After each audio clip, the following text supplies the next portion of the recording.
Horreur. L'infirmière découvre Clémentine Moisset prostrée, en état de choc, assise dans un coin de la salle à manger. À sa droite, Gaston, baignant dans son sang, gît sur le carrelage. Il semble avoir reçu plusieurs coups sur le haut du crâne. L'infirmière appelle les secours. Le couple est rapidement évacué vers le service d'urgence de l'hôpital d'Argenteuil. Le parquet de Pontoise saisit la police judiciaire. Les enquêteurs de Cergy-Pontoise arrivent sur les lieux. Je reçois un coup de téléphone de la part d'un contact policier de la police judiciaire qui me dit il faut vraiment que tu viennes me voir. J'ai une affaire qui est absolument hors du commun et pourtant il s'agissait d'un policier aguerri. Pour mieux te faire comprendre cette affaire, il y a quelque chose que je te propose, c'est de regarder certaines images. Il dit mais je te préviens, ces images sont particulièrement dures, tu n'es pas obligé de les regarder, mais je pense que sincèrement ça te permettrait de comprendre à quel point l'affaire est dans sa violence particulièrement hors du commun.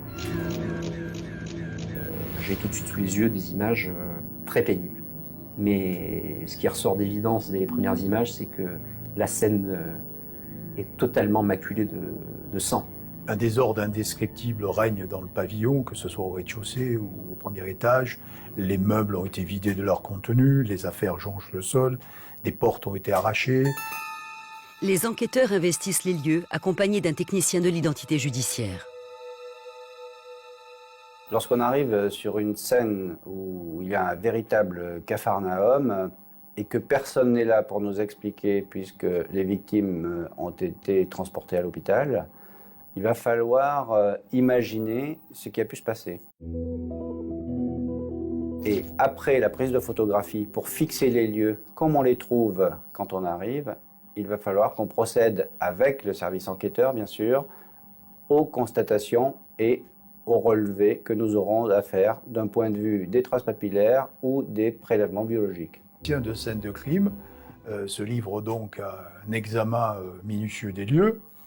Cet examen lui permettra de révéler plusieurs traces papillaires.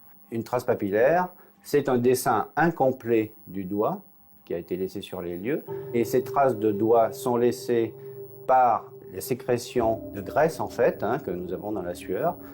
Et on doit les faire apparaître pour les exploiter et pour les prélever. Et pour ce faire, nous avons donc des techniques conventionnelles qu'on emploie. Ce sont des poudres avec des pinceaux et nous allons pouvoir la transférer avec le scotch. La police technique et scientifique recherche tout indice permettant de comprendre ce qui a pu arriver à Gaston. 2 traces papillaires sont révélées sur 2 verres, l'un contenant de l'eau, l'autre du vin. Dans la salle de bain, à l'étage, le technicien s'intéresse particulièrement à une tache de sang découverte sur le couvercle du réservoir d'eau des toilettes. On peut aller chercher des traces biologiques ou des traces de sang lorsqu'elles sont situées suffisamment loin de la victime pour que ça ne soit pas raisonnable d'envisager que la victime ait pu saigner jusqu'à quelques mètres alors que les coups qu'elle a vécus sont invalidants d'emblée. Les prélèvements de sang sont envoyés au laboratoire de la police technique et scientifique de Lille. Le technicien quitte le pavillon en ayant réussi à révéler 6 traces papillaires. Les enquêteurs continuent de fouiller la maison. Au premier étage, on découvrira un sac qui contenait plus de 32 500 francs. Au rez-de-chaussée, il y aura également aussi 2 portefeuilles qui contenaient aussi des sommes en espèces importantes, des billets de 500 francs, je crois. Cet argent retrouvé dans les différentes pièces du pavillon n'était pas très bien caché. Pour les policiers, c'est une énigme. Comment se fait-il que l'argent n'ait pas été dérobé par là ou les personnes ayant mis à sac le pavillon? Il y avait également au premier étage un pistolet 6,35 que M. Moisset détenait de façon tout à fait légale. Les enquêteurs ne sont pas au bout de leur surprise. Ils constatent également qu'il n'y a aucune trace d'effraction. Ils ont désormais une certitude. Les Moisset ont ouvert la porte à leur agresseur. Quand on n'a pas d'effraction, on pense toujours, première hypothèse qui vient à l'esprit d'un enquêteur, c'est un familier, c'est quelqu'un que la victime connaissait. Donc cette hypothèse, c'est la première hypothèse qui a été retenue par les enquêteurs. Donc la police nous a demandé le lendemain, mon épouse, moi-même, d'aller faire une déposition.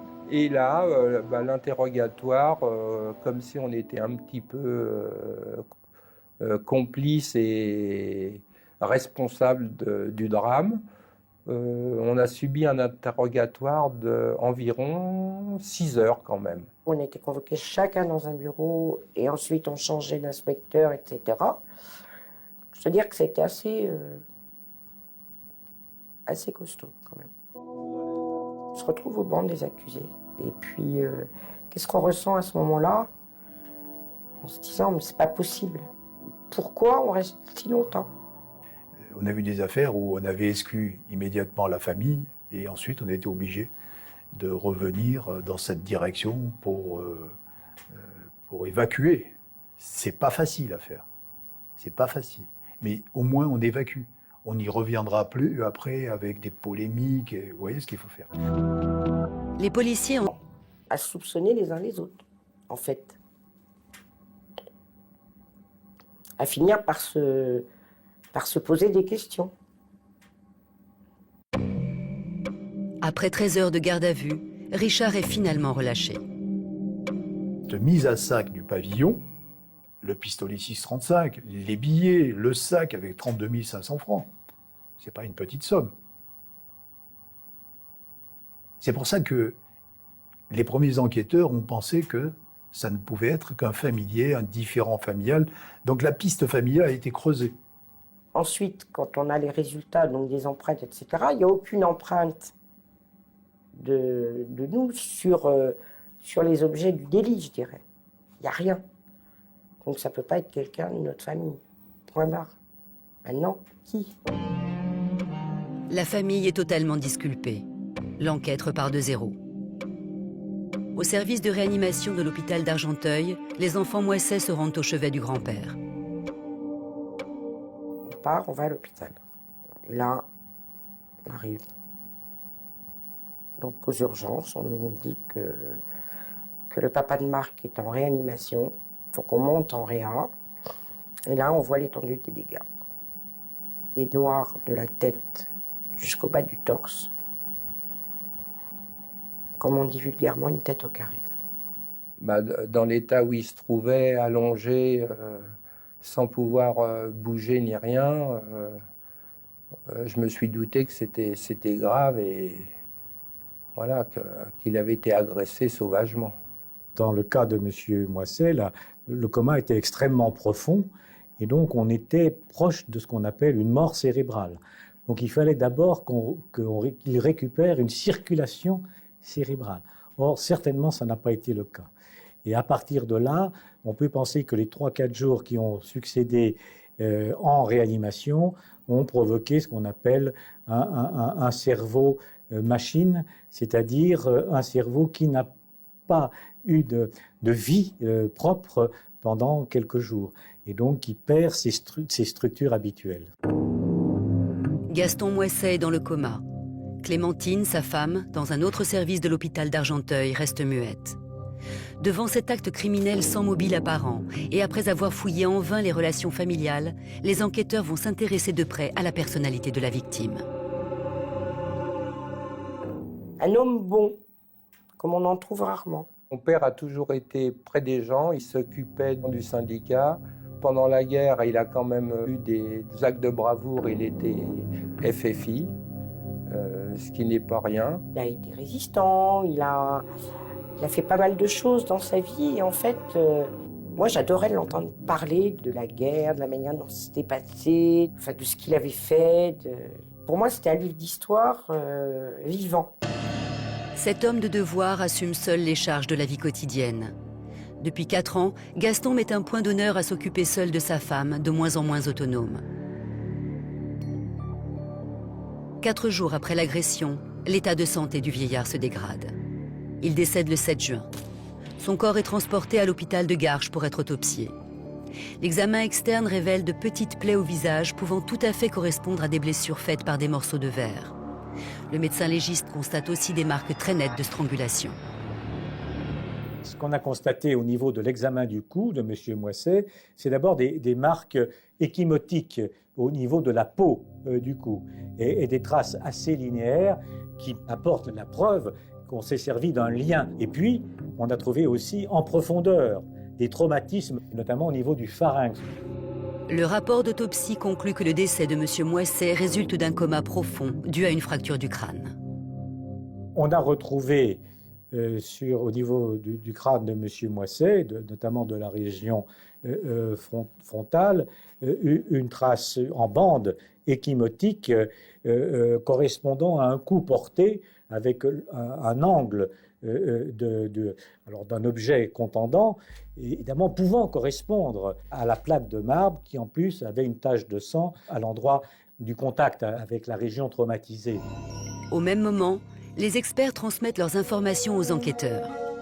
Les traces papillaires retrouvées sur le verre de vin sont celles de Gaston Moisset. En revanche, les traces papillaires retrouvées sur le verre d'eau ainsi que celles retrouvées sur le casier métallique sont celles d'un inconnu. Pour les policiers, c'est une très bonne nouvelle. En 1994, le fichier automatisé des empreintes digitales existe. Il est alimenté depuis 2 ans environ, depuis 1992, avec les collections qui existent des gens qui sont signalisés partout en France et qui sont conservés dans les fichiers.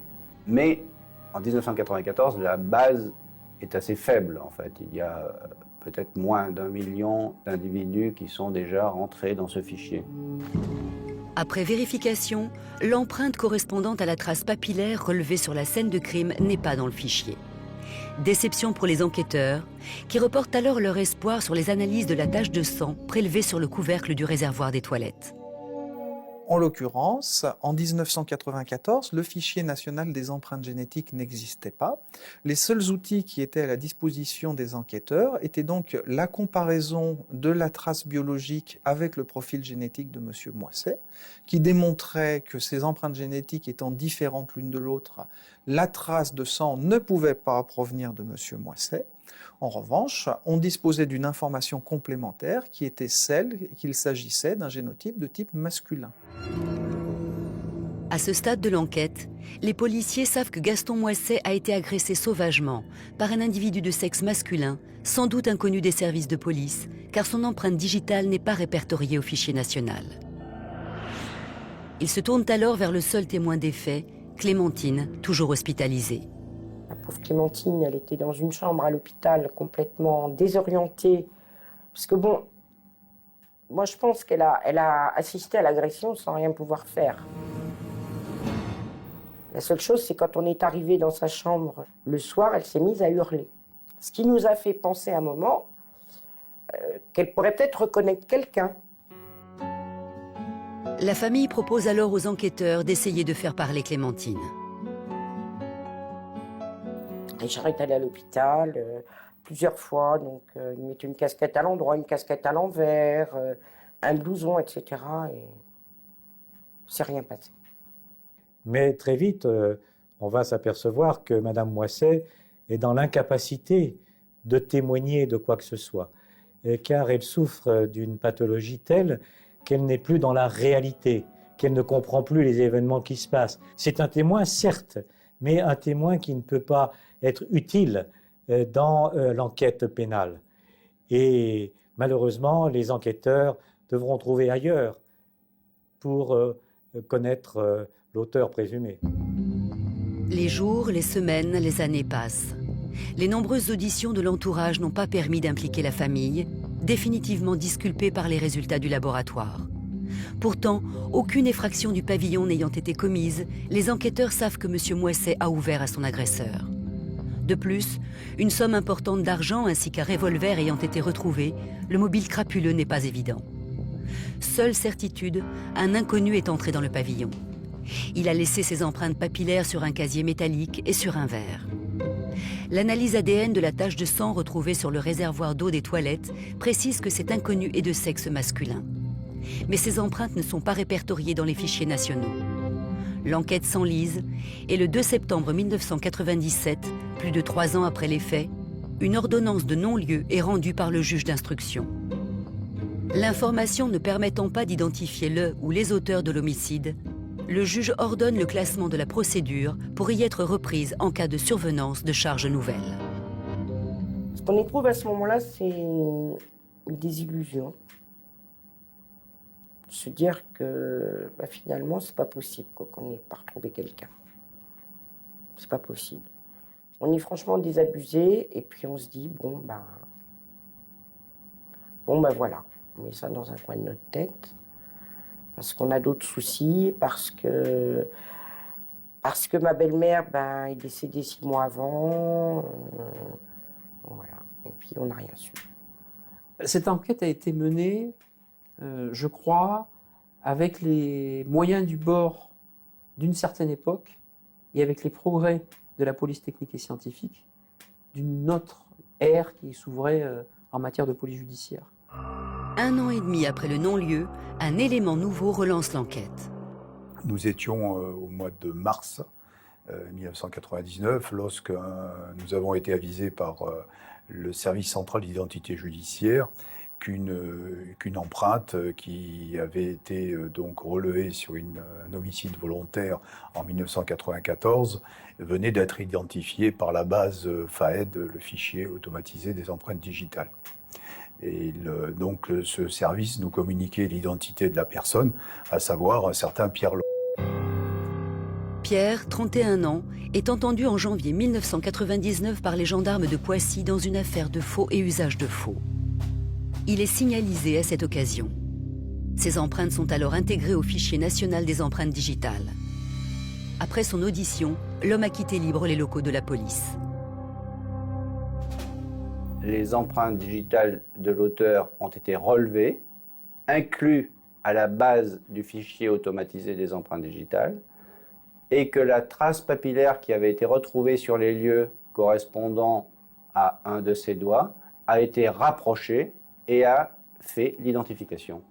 Il y a un effet automatique de comparaison entre les traces papillaires non résolues qui sont conservées dans la base du fichier automatisé et les nouveaux candidats qui arrivent et qui sont signalisés, eux, au quotidien dans tous les services de police et de gendarmerie de France. Et c'est la raison pour laquelle cette signalisation de l'ortie effectuée par les gendarmes avait été communiquée au service central d'identité judiciaire, intégrée au fichier automatisé des empreintes digitales, et quelques temps après, comme on dit dans notre jargon, ça avait matché. Né à Bezons dans le Val d'Oise en 1967, Pierre, marié, un enfant, est vendeur ambulant de tapis et d'objets d'antiquité. Mais ce qui a déterminé sa vie, c'est la boxe. Issu d'une famille de boxeurs gitans, il est devenu boxeur professionnel à l'âge de 21 ans. Sa spécialité, gagner par KO. Il a l'habitude de faire la une des journaux sportifs. C'est la première fois qu'on parle de lui dans la rubrique des faits divers. Les enquêteurs vont s'intéresser au parcours de ce poids léger. Je l'ai vu au pavillon Baltard à l'époque où c'était un espoir de la boxe en France. Alors c'est un type qui était grand pour sa catégorie, très lourd de droite. Pierre se caractérise plus par une boxe, j'ai envie de dire, un peu plus violente, un peu plus en puissance. C'est un puncher. Il finissait par placer sa droite et puis les types qu'on lui mettait en face, il descendait. Malgré tout, je ne sentais pas chez Pierre l'éclat du champion. Il y avait quelque chose de monocorde, d'un peu triste, de studieux, j'allais dire de contraint. Il m'a évoqué Boris Karloff dans Frankenstein, avec son masque, son long front bosselé comme ça, et son regard terne. Et puis vous savez que dans Frankenstein, la première victime, c'est la créature. Derrière la créature, il y avait Daniel le père, qui n'imaginait pas ses fils autrement que champions de boxe, et qui les a élevés un peu comme on élève des chiens de combat. Il est évident que nous sommes tous plus ou moins le produit de nos éducations et de nos parcours personnels. Donc si on a été éduqué dans la violence, dans ce genre de choses, ça peut marquer l'individu. C'est quelqu'un qui sait se battre, qui est très fort physiquement et qui est très efficace. Les policiers sont convaincus que pour cerner leur suspect, il est nécessaire de connaître sa carrière sportive. Après une vingtaine de victoires, Pierre essuie un échec lors des championnats de France en 1990. Il s'incline en 10 rounds.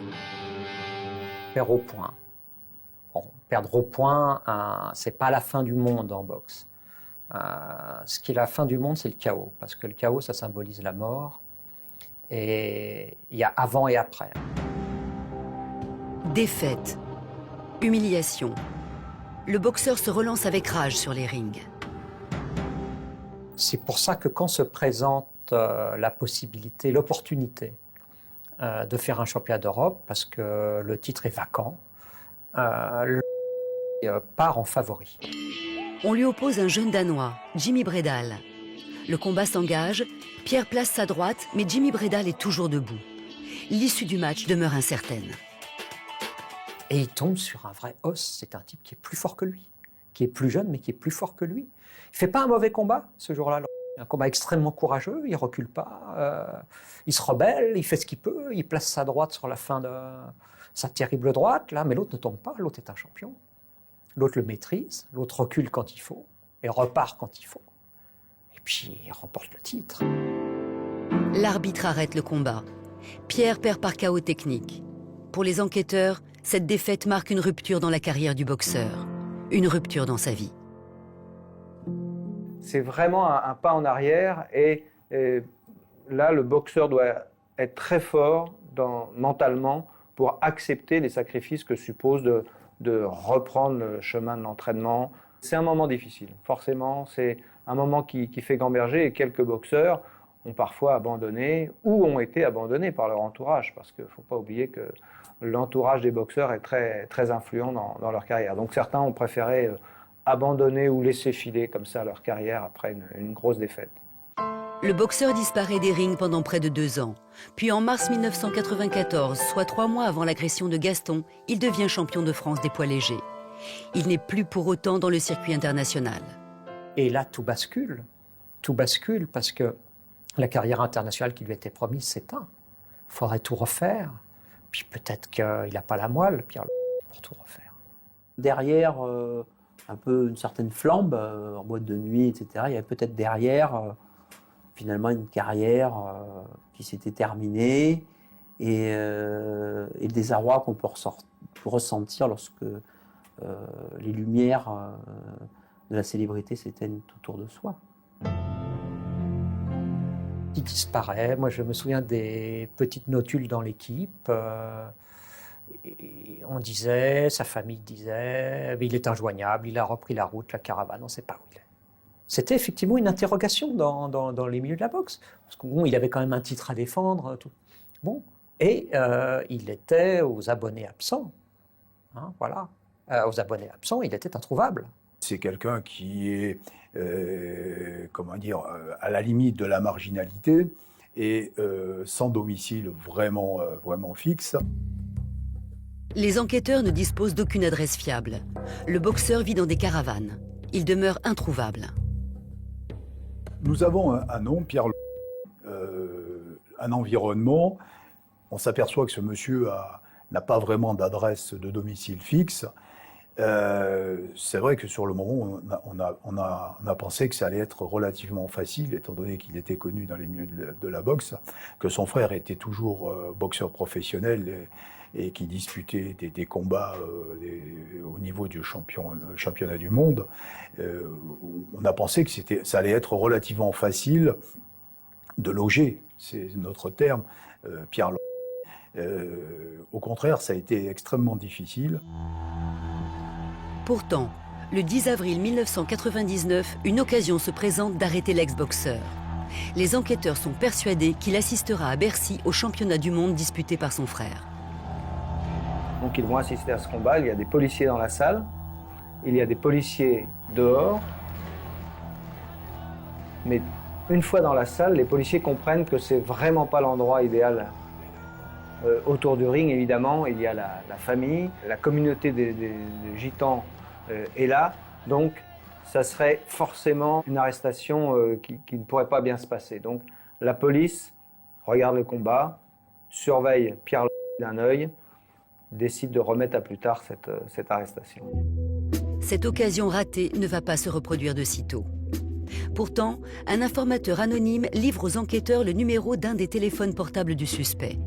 Mis sur écoute, le 1er septembre, les policiers surprennent une conversation en fin de matinée qui va leur permettre de reprendre la main.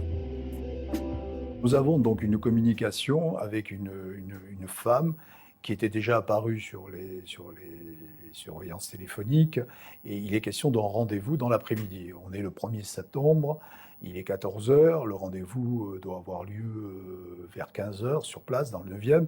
Donc je rassemble tous les effectifs présents et nous nous rendons très rapidement sur place. On installe un dispositif de surveillance. J'ai moi-même juste le temps de stationner mon véhicule à l'angle d'une rue, et lorsqu'on nous annonce que 2 individus sortent de l'immeuble, et un de mes collègues le reconnaît.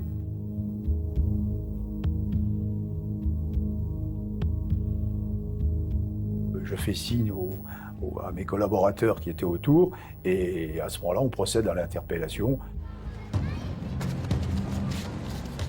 Je dois dire que je l'ai percuté, je me suis souvenu que j'avais fait un peu de rugby dans ma jeunesse, et voilà, ça s'est passé sans problème. Ils sont palpés par mesure de sécurité, et effectivement, on retrouve un petit pochon qui contient des pierres, des diamants probablement. Pierre est conduit dans les locaux de la police judiciaire de Cergy-Pontoise. Il est placé en garde à vue. Rapidement, les enquêteurs découvrent que les diamants proviennent d'un vol à l'arraché. L'interrogatoire se poursuit. Pour les enquêteurs, le souci permanent est d'attendre le bon moment pour évoquer l'affaire Moisset. On n'a pas intérêt à immédiatement se précipiter sur la personne gardée à vue et rentrer sur le fond de l'affaire. Généralement, ces personnes ont commis plusieurs méfaits. Et donc, dans leur tête, ils s'interrogent. Quelle affaire, pourquoi je suis là, qu'est-ce qui s'est passé? Je pense que ne devait pas se douter qu'il s'agissait de l'affaire de 1994 à ce moment-là. Mais comme c'était quelqu'un qui était assez marginal, avait commis probablement d'autres petits méfaits, il a pu penser à un moment donné qu'il s'agissait d'une affaire banale, quoi. Même si on lui avait quand même notifié qu'il s'agissait d'une commission rogatoire pour homicide volontaire. Mais je crois qu'il n'avait pas vraiment bien pris conscience immédiatement de l'importance de l'affaire pour laquelle il était en garde à vue, quoi. L'affaire est relancée. Chantal et Marc Moisset sont prévenus. Marc a eu un coup de téléphone, un coup de fil à l'inspecteur en disant que l'affaire était réouverte. Il dit ah bon. Et on apprend peu de temps après, donc par les journaux, qu'effectivement, le a été arrêté. La famille va enfin avoir les réponses aux questions qu'elle se pose depuis 5 ans. Pierre passe la nuit du 1er septembre au dépôt. Le lendemain matin, dès 7 h 30, les enquêteurs reprennent leur interrogatoire. On interroge donc sur le fond. Donc là, à ce moment-là, il sait de quoi il s'agit, d'une affaire d'homicide volontaire. On lui montre les photos de la victime, M. Moisset. On lui montre des photos de la rue, du pavillon, qu'il nous dit ne pas connaître, alors qu'on savait qu'il avait fréquenté le quartier. Plus on avance, plus il semble quand même comprendre que s'il est interpellé 5 ans après, c'est que, comme on dit dans notre jargon, on a des billes. Et à un moment donné, tout à fait naturellement, sans s'énerver, sans s'effondrer, je vais vous expliquer comment ça s'est passé. C'est moi qui me suis battu avec le vieux.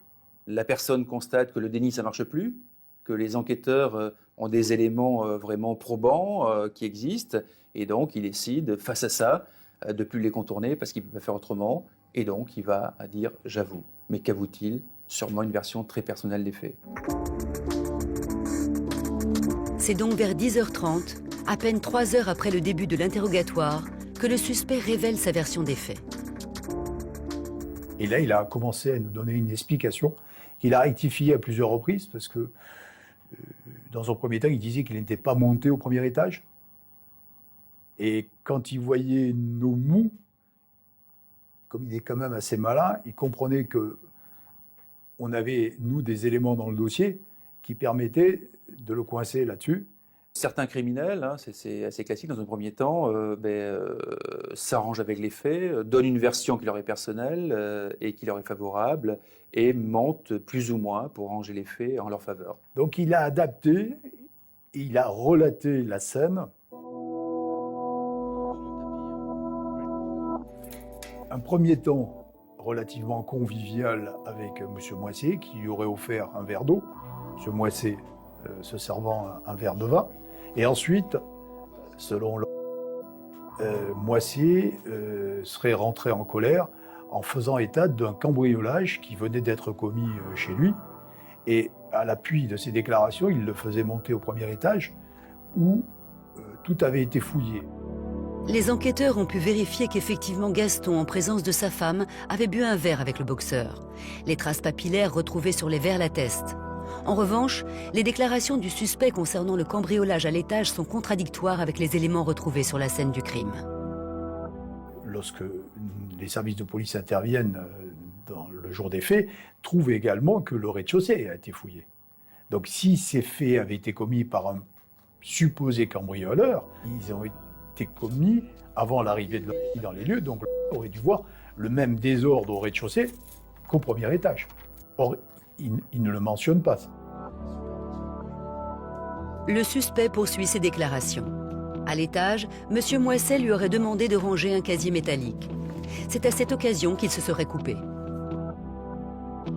En manipulant ce casier métallique, il se coupera à un doigt et il se rendra donc dans la salle de bain pour se soigner.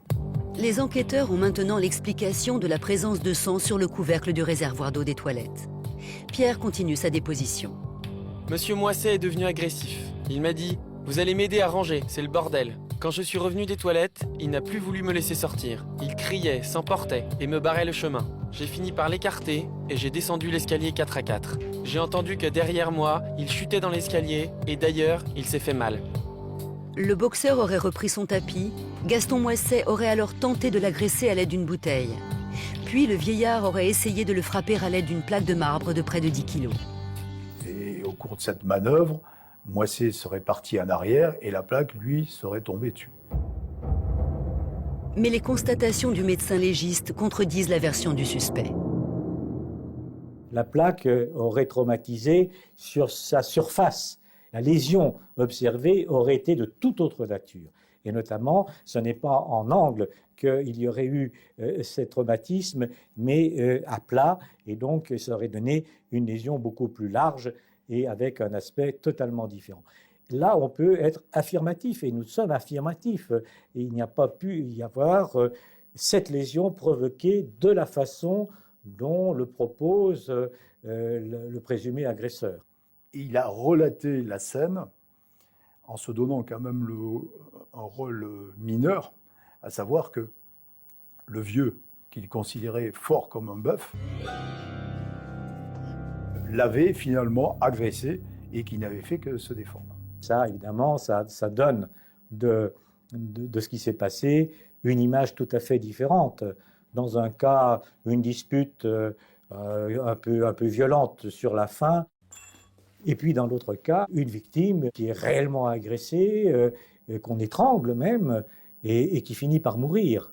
Alors certes, peut-être qu'on ne voulait pas qu'elle meure, mais enfin, l'agression a été violente et volontaire. Voilà comment cette confrontation entre nos observations de médecins légistes et puis l'interrogatoire de l'auteur présumé permettent de reconstituer la scène du crime avec suffisamment d'arguments solides pour que ce qui est dit par l'auteur puisse être récusé et qu'une autre interprétation puisse être, elle, retenue, notamment par le procureur, par le parquet, par le juge d'instruction. Devant autant d'incohérences, le juge d'instruction demande la reconstitution des faits et Pierre, en situation, rejoue le drame. Il rencontre Gaston Moisset devant le pavillon. À l'invitation du vieillard, il entre dans le domicile pour discuter. L'absence d'effraction sur la scène de crime corrobore les dires du boxeur. La suite de la reconstitution ne permet pas au juge de se faire une idée plus précise du déroulement des faits. Pierre reste sur ses premières déclarations. À la fin de la journée, les gestes exacts effectués le jour du drame et le mobile du crime restent une énigme. Il avait pu repérer cette maison, il a même pu parler à M. Moisset à plusieurs reprises. Tout est envisageable. Est-ce que ce jour-là, il est rentré avec l'idée de tuer? Peut-être pas. Est-ce que ce jour-là, il est rentré avec l'idée de voler? Plus vraisemblablement. L'instruction touche à sa fin.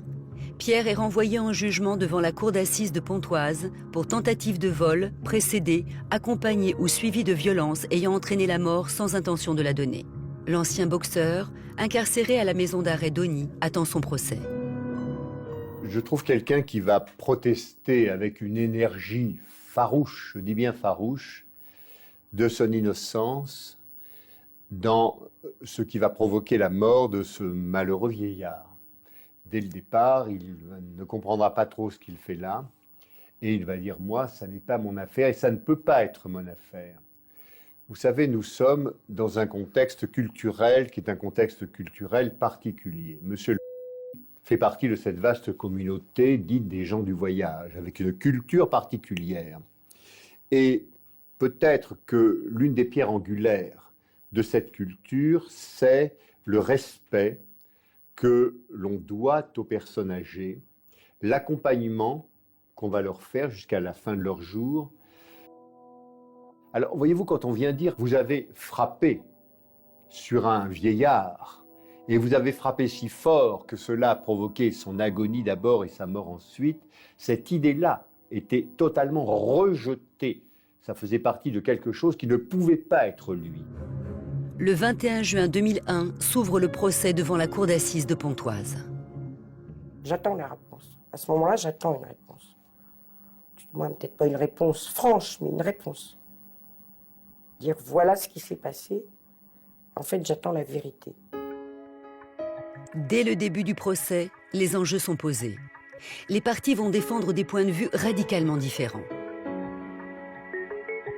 Le procès a été conduit de manière très simple, je pense. Il dit qu'il n'a pas commis les faits, et c'est tout.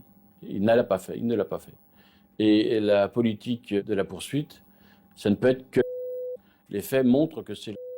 Donc nous sommes effectivement devant une structure un peu monolithique et de la défense et de la partie civile et du procureur général. Nous sommes bien d'accord, il y a un homme coupable ou non coupable.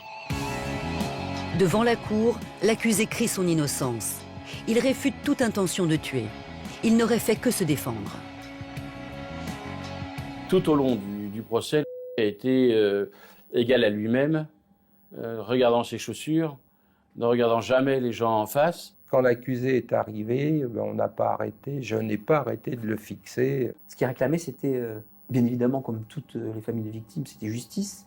Mais ce qu'il voulait surtout, c'était regarder en face celui qui était le meurtrier présumé de son père. Mes clients, bien entendu, veulent la vérité. Ils veulent la vérité. Vous avez en face de vous quelqu'un qui refuse de reconnaître les faits, qui vient à raconter qu'il n'est pas responsable du crime, qu'il n'a pas participé à ce crime. Les familles ne sont pas dans la vengeance, elles sont dans la compréhension. Elles veulent comprendre ce qui s'est passé, savoir ce qui s'est passé. Et c'est vrai que lorsque l'auteur présumé ne reconnaît pas les faits, il reste là une interrogation qui ne pourra jamais être comblée, jamais. Bon, c'est comme ça, on ne peut pas forcer quelqu'un à reconnaître les faits. Pressé par les questions de la présidente de la Cour, Pierre maintient ses positions. Les incohérences relevées lors de l'instruction demeurent. Dès l'instant où le procès a été entamé, une fois que la présidente posait des questions, on savait très bien qu'on n'aurait aucune réponse sur tout ce qui nous intéressait, nous, personnellement. On ne peut pas dire que on ne reconnaît pas avoir frappé la victime. Il reconnaît à demi-mot avoir porté des coups, mais dans un but de défense. Et c'est là que sa position est difficilement crédible. C'est un boxeur professionnel. Très simplement, il aurait pu écarter M. Moisset et s'en aller. Mon beau-père, a eu beau se défendre. C'est vrai qu'il a cherché à se défendre. Mais qu'est-ce qu'on peut faire contre une personne de 28 ans alors qu'on en a 89? Rien. Vous savez ce qui s'est passé le 2 juin 1994, Dieu seul le sait. Dieu seul et peut-être monsieur d'ailleurs. Je ne vais pas vous dire le contraire. Et il n'est pas impossible que soit un sachant taisant. Parce que voyez-vous, une autre caractéristique forte de la culture des gens du voyage, des gitans en général, c'est qu'on ne parle pas. C'est alors que la défense avance une hypothèse permettant d'éclairer l'affaire sous un jour nouveau. Il n'est pas impossible que M.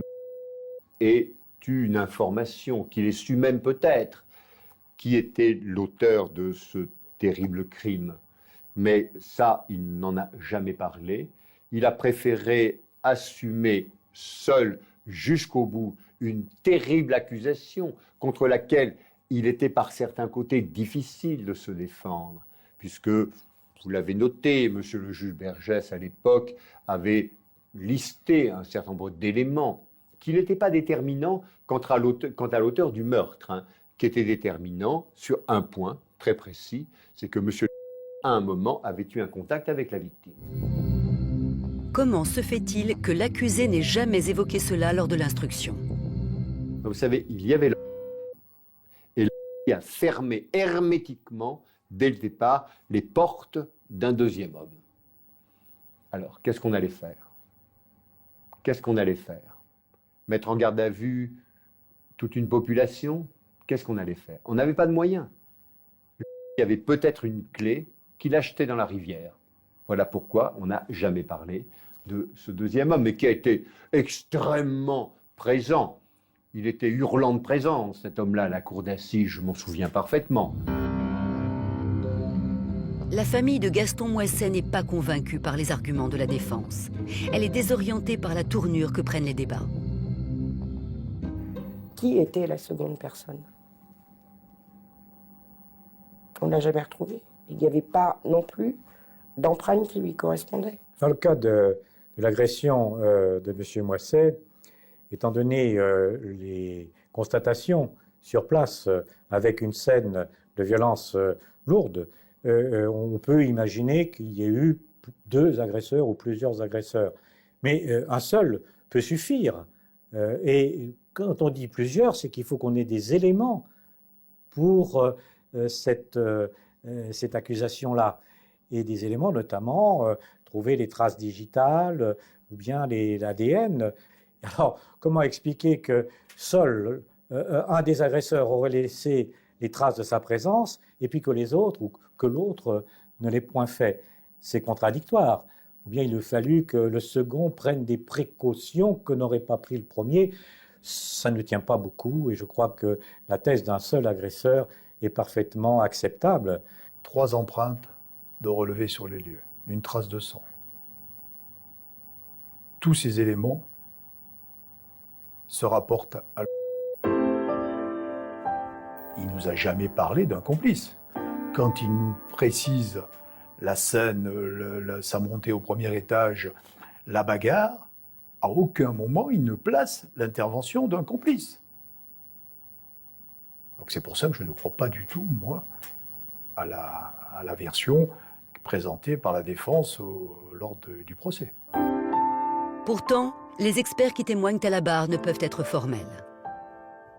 Lors de l'analyse d'une scène de crime, les prélèvements ne sont pas exhaustifs, c'est-à-dire que vous allez réaliser un certain nombre de prélèvements à différents endroits, sans pour autant réaliser des prélèvements dans la totalité de la pièce. Ce qui fait que si les prélèvements ne sont pas réalisés exactement à l'endroit où une éventuelle deuxième personne a laissé des traces biologiques, eh bien entendu, on va passer à côté et on ne mettra pas en évidence l'ADN d'une deuxième personne, si deuxième personne il y a. À la fin des débats, de nombreuses questions restent en suspens. Personnellement, j'ai l'impression que c'est qu'on me passait un mauvais film. J'étais en train d'assister à un mauvais film, en fait. Voilà. Et que c'était un procès, mais qui ne se déroulait pas comme moi je l'entendais. Non, ça n'allait pas. Maître Liénard, lorsqu'il est au cours de l'audience, va analyser chaque phrase qui va être prononcée par l'un ou par l'autre, par les différents intervenants, parce qu'il y a des interrogateurs qui se refont, on refait le procès. Et il va aussi utiliser ce qu'il a trouvé dans le dossier d'instruction pour, là en l'occurrence, essayer de développer au maximum chaque point de faiblesse du dossier. Chaque point qui n'est pas étayé, qui peut poser le moindre doute, il va l'éclater véritablement. Et ce sera sa force. Maître Liénard va être brillant, très brillant sur ce point-là. Il va réussir à insinuer un doute dans l'esprit du juré, non pas par rapport à la culpabilité, parce qu'elle va être retenue, mais au minimum par contre-coup, j'oserais dire, sur la notion de vulnérabilité de M. Moisset. Vous savez, il ne faut pas croire que la matière pénale soit une matière mathématique et que nous soyons très souvent accompagnés de certitudes. Hein. La plupart du temps, devant les cours d'assises, écoutez, nous tâtonnons tous, nous faisons tous au moins mal en disant, écoutez, là voilà, il y a des choses dont on peut être à peu près certain, c'est le bon sens qui le commande. Puis il y en a d'autres sur lesquelles on va émettre des hypothèses parce qu'on ne peut pas faire plus. Voilà comment s'organise tout ça. Moi, ce que j'ai plaidé, c'est mes quelques certitudes. Il n'est pas l'auteur de la mort. Il est probablement sa chantaison. Il est allé dans ce domicile, dans cette maison, sans aucun doute. Le reste, monsieur, on verra ça là-haut le jour du jugement dernier, mais je crois que ce jour-là, on sera tous dans le box. Même les avocats généraux, ce qui est une grande consolation. Nous, ce qu'on voulait, c'était la vérité. Et ça, on ne l'a pas eu. La vérité, la vérité, la vérité. Savoir ce qui s'était passé et pourquoi. Mais ça, on ne l'a jamais obtenu. Et or, depuis 1994, on n'a pas fait le deuil de mon beau-père. On n'a pas réussi à tourner une page. Et c'est pour ça, aujourd'hui, que je viens témoigner. Pour pouvoir tourner la page. Tourner cette page et reprendre la vie, je dirais pas comme elle était avant, mais repartir certainement sur de meilleurs pieds, de meilleures bases. Le 22 juin 2001, le verdict tombe. L'ex-boxeur est condamné à 10 ans de réclusion criminelle.